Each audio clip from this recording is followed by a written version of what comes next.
I don't know if you've noticed this, but something feels off about this generation of PlayStation. Not bad necessarily, just off.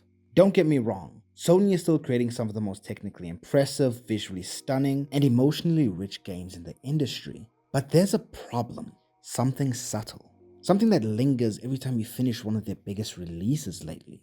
That quiet, nagging sense of disappointment. And the reason? It's the sequels. The follow up to Sony's most beloved blockbuster franchises, once the crown jewels of gaming, have struggled to capture the same spark that made their predecessors legendary. They're still good, sometimes even great, but rarely ever better. And that's a problem. So, why is this happening? There's no single answer, but here are a few possibilities. Time pressure. Game development has never been more demanding or more expensive. Studios face immense pressure from investors to release sequels on tight deadlines, leaving less time for developers to truly innovate on their titles. Leadership challenges. Some studios simply lose sight of what made the original game so special. In an effort to capture that magic once again, they overcorrect, play it too safe, or lose sight of the original magic that made the game feel special in the first place.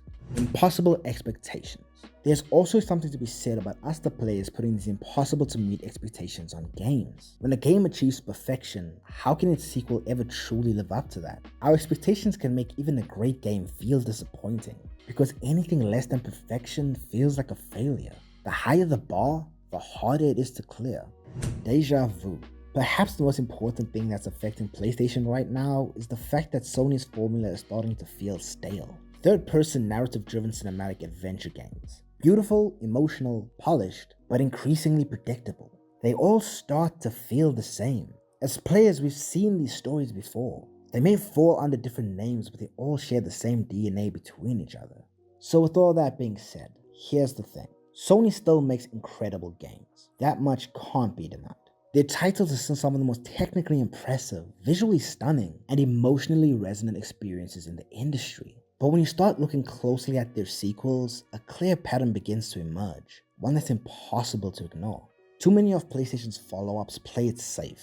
They stick to familiar formulas, refining what already worked instead of daring to explore something new. These games are fairly polished, but rarely do they take bold creative risks that once defined Sony's storytelling legacy. Their games are fine, but rarely are they ever better than their predecessors.